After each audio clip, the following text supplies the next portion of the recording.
যখন দিন শেষ হয়েছে, সিলেটের সন্ধ্যা নেমেছে, তখন স্কোর বোর্ডে 316, 7 উইকেট নেই পাকিস্তানের। বাংলাদেশের দরকার আর মাত্র 3টা উইকেট, যে পাকিস্তানকে তারা আবারও হোয়াইট ওয়াশ করবে। অন্যদিকে পাকিস্তানে করতে হবে 111 রান। সেই রান কি সম্ভব? টেস্ট ক্রিকেটের ইতিহাসে এমনটা কখনো হয়নি যে পঞ্চম দিনে চতুর্থ ইনিংসে সব মিলিয়ে 437 রান করে কোনো দল জয় পাবে। এর আগে জয় ছিল ওয়েস্ট ইন্ডিজ, হারিয়েছিল ইংল্যান্ডকে 418 রান চেস করে, এবং পাকিস্তান বাংলাদেশের বিপক্ষে সর্বোচ্চ করেছিল 261। হ্যাঁ, সেটা অলরেডি ক্রস করেছে। তাদের জয়ের রেকর্ড 377 রানে শ্রীলঙ্কার বিপক্ষে।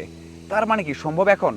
তাদের কিন্তু ভরসা দিচ্ছে লিটন দাস, তাদের আশা লিটন দাস, এবং সেই লিটন দাস হতে চাইবেন এখন রিজওয়ান।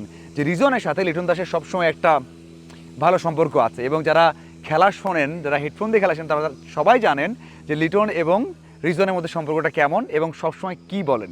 সেই লিটনই কিন্তু রিজওয়ানের ভরসা এবং অনুপ্রেরণা। কারণ হচ্ছে এই টেস্টের প্রথম ইনিংসে লিটন দাস ওই কাজটাই করেছেন যেটা এখন রিজওয়ানকে করতে হবে।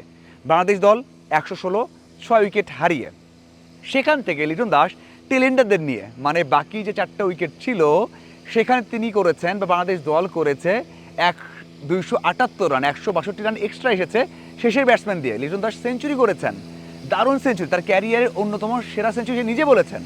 তো ওই জায়গাতে রিজওয়ানের বড় একটা ভরসা যে হ্যাঁ, লিটন দাস হতে পারলে ম্যাচ আমরা জিতবো, কারণ তার হাতে 3টা উইকেট আছে।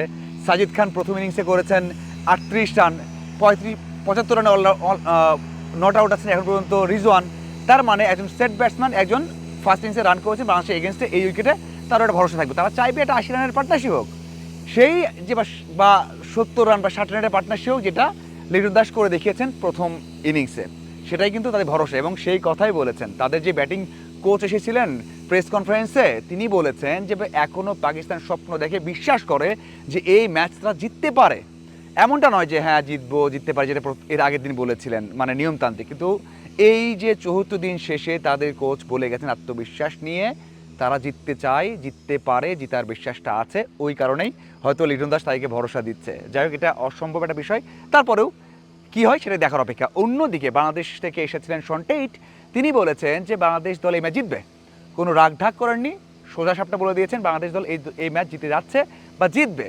মানে একটু মজা করে হেসেই বলেছেন, 2-3টা ওয়ার্ডে বলেছেন, খুব লম্বা করে বলেননি, কারণ তিনি জানেন যে এই ম্যাচ জিতবে, কারণ পঞ্চম দিনে বোলাররা সহযোগিতা পাবেই। তিনি সে কথা বলেছেন যে বাংলাদেশের যে উইকেটগুলো হচ্ছে এটা অস্বাভাবিক, মানে খুবই সুন্দর একটা বিষয়, এটা এর আগে হয়নি, 5-7-8 বছরে হয়নি যে ওডিআই, টি20, টেস্ট 3টা ফর্ম্যাটের জন্য বাংলাদেশ এখন খুব দারুণ উইকেট বানাচ্ছে, যেটা খুবই দরকার ছিল, সেটাই হচ্ছে। বাংলাদেশ দল সেটার ফল পাচ্ছে অবশ্যই।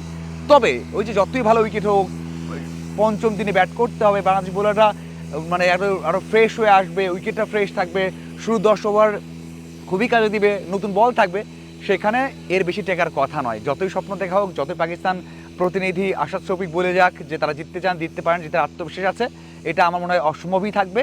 অন্যদিকে হাসি মুখে যে কথা বলেছেন শন টেইট যে বাংলাদেশ ম্যাচ জিততে যাচ্ছে, সেটা অবশ্যই তার বোলাররা হয়তো দ্রুত করে দেখাবেন, এবং সেটাই বলেছেন যে পার্টনারশিপ করে স্পিনার পেসাররা যে বল করছেন সেটা দারুণ, এবং শান্ত যে বোলিং চেঞ্জটা, যখন তাজুলকে বল দিচ্ছেন বা শরীফুলকে নিয়ে এসে ইন্ট্রোডিউস করার পর রানাকে দিচ্ছেন, এই চেঞ্জটাও তার কিন্তু খুব পছন্দ হয়েছে। মানে এক কথায় ক্যাপ্টেন শান্ত মন জয় করেছেন। ক্যাপ্টেন শান্তর কথা কিন্তু আলাদা করে তিনি বলেছেন। আপনাদের কী মনে হয় অবশ্যই জানাবেন। ধন্যবাদ।